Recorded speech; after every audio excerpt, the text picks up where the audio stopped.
what we're doing, and I think it's the most important thing that I can be doing right now. There are so many people who are sick, and if this can help them, people have to know about this. It's fantastic that I get to share this with my family, that we're doing this together, and that we both feel so passionately about it. She was on over 40 different medicines. She had been on methotrexate and Plaquenil, one of those which nearly destroyed her vision. All the potent anti-inflammatories, the Vioxx and the Celebrex, and was on all sorts of painkillers and all sorts of antibiotics. But she had classic steroid toxicity. Her face was the shape of a moon because there's a lot of swelling that occurs in the face. At the age of 16 was diagnosed with juvenile rheumatoid arthritis, and that evolved into a lupus condition, a diagnosis of interstitial cystitis, an autoimmune disorder. Bedridden 4 years. Her mother thought she would never survive. I went to talk to William as a friend and as a doctor about his experience with patients and how they used cannabis. Seeing what the juicing did for me, using it in this form, was so significant. It changed my life. About 4 to 6 weeks after I started on juicing every day, I had no more back pain. I didn't need pain pills. I felt the best I ever had. A lot of people think cannabis and pot are not medicine. I had stumbled on an article in Scientific American, December 2004. They had an article on marijuana as the brain's own marijuana, and they introduced the idea that the body produces compounds that are very similar to those found in marijuana or cannabis. Cannabis actually goes upstream. It provides feedback from the postsynaptic nerve to the presynaptic nerve, which was unheard of in neurochemistry. I mean, all neurotransmissions were unidirectional, and all of a sudden, swinging against the force of that are those little cannabinoid molecules that tie the whole system together. The phytocannabinoids from this plant augment the body's attempt to restore and increase function to a normal level. So it mimics the regulatory system of cellular physiology. And recently the Food and Drug Administration has approved of CBD, which is a cannabinoid like THC, one of 80 cannabinoids. The federal patent compares vitamin C, vitamin E, and CBD, or cannabidiol. CBD turns out to be more potent than either of those two. The thing that I warn my patients of is, if you're going to be juicing this flower and this leaf, and you're going to be doing this high-dose, non-psychoactive cannabinoid dietary approach, please do not heat it. When you heat cannabis, you make it psychoactive, which for a large part of the community, the psychoactivity of a plant is a measure of its medical quality. But it's really quite the inverse. If you heat or age cannabis in any way, you're destroying some of the medicinal properties of it. To use the plant effectively, we have to use it the way it evolved over 34 million years, which is raw. Because when it's raw, the THC is bound up as THC acid.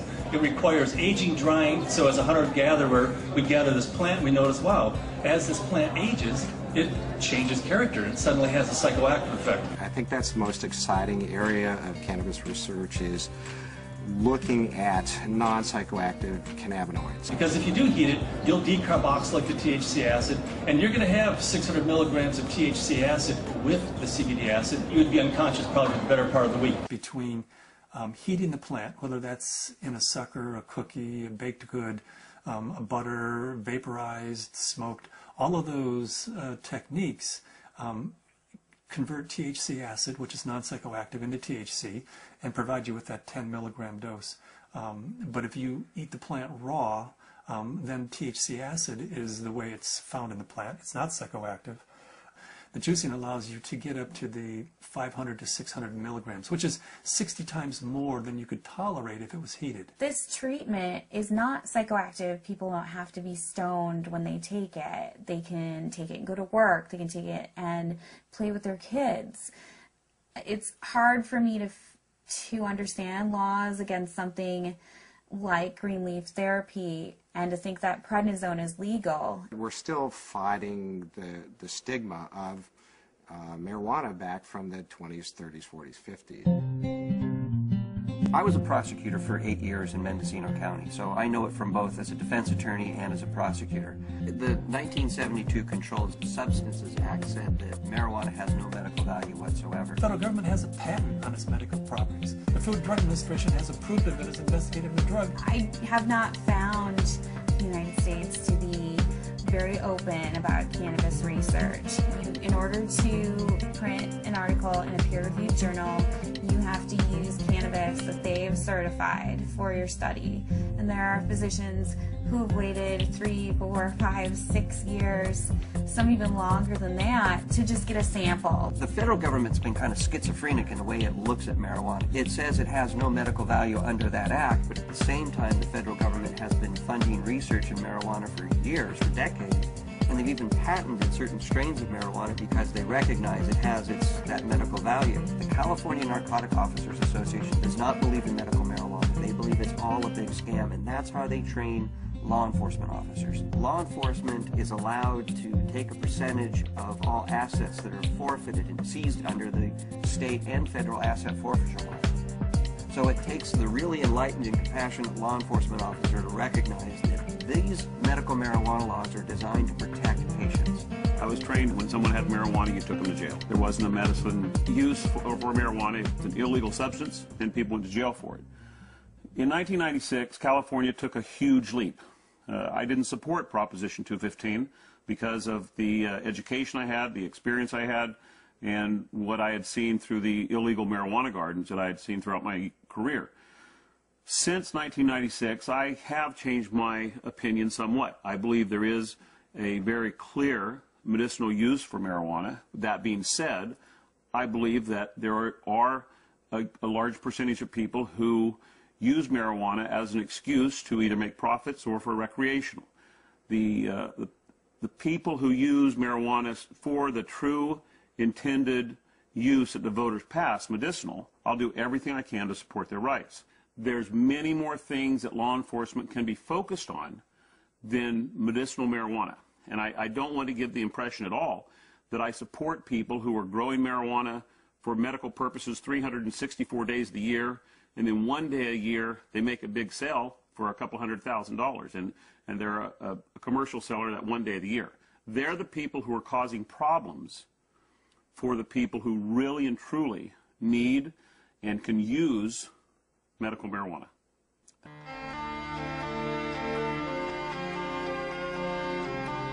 Terrifying, to be told as a parent that your child does have a tumor in her brain.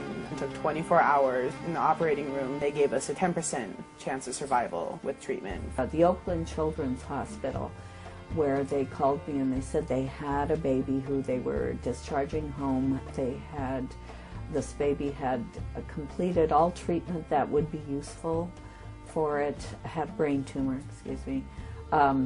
had surgery, had radiation and chemo, and the tumors were still growing and still multiplying, and therefore they said to the parents, just take this baby home and make it comfortable, because there's nothing more that we know that will help its condition. Started to accept to the point where the illness had taken her and us, and try and find some acceptance. A month went by and I got in contact with the family, and they said, well, we just came back from Children's Hospital.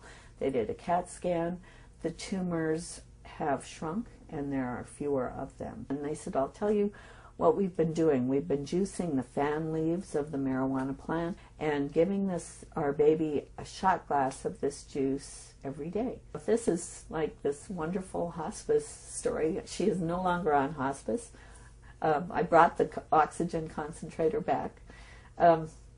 It's just one of those wonderful success stories. The plant is a pretty amazing plant because it appears that the juice of this plant is saving this baby's life.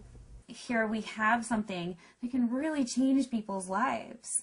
I mean, I was laying in bed, catheterized, thinking that physicians were just trying to make me comfortable. They really didn't think that there was anything more that they could do, and that I may not live to be 30, which I am now, that was the best I could hope for. the best I could hope for was taking enough methadone and Percocet every day that I just didn't feel anything at all. I had gotten in touch with Dr. Courtney because we had received a doctor's recommendation from one of his patients, and in it asked that they start juicing the leaves and having capsules and a few other items which I didn't know anything about. So after I contacted him, I was really excited to hear that there might be some other alternatives to the smoking of the cannabis. These are friends we've had in the past year. They said, your father's not the same as he was when we first met him, and he seems to be much more alive and much, doing a lot more and more active. And I had informed them that it was because of the juice that he had been taking. Right after we started juicing, that he seemed to be more active. We would do things out in the garage more, and he wouldn't spend so much time in his chair. We have ran out periodically in the last year and a half, and that's what made me convinced that he needed it, because when he would run out, he would have trouble getting out of the car. I had 4 doctors tell me that I should have a hysterectomy. You either have no ovaries, or at the very least you're sterile. That my endometriosis was so bad I would never be able to have a child. Despite very potent birth control, despite being sterile, Zahaya decided she was going to come join the party.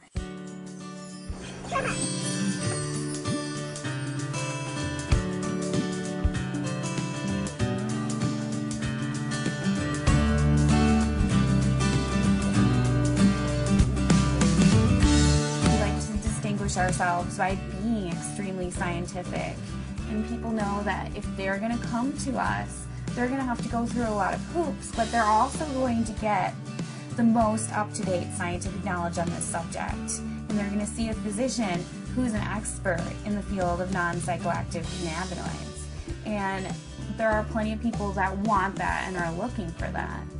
We opened our 5th office in Luxembourg. Their government is really sympathetic and open. There's an international group studying autism and CBD in Luxembourg. There's a physician there who's writing cannabis scripts who's also a senator, and we've been working with him, Senator Columbera.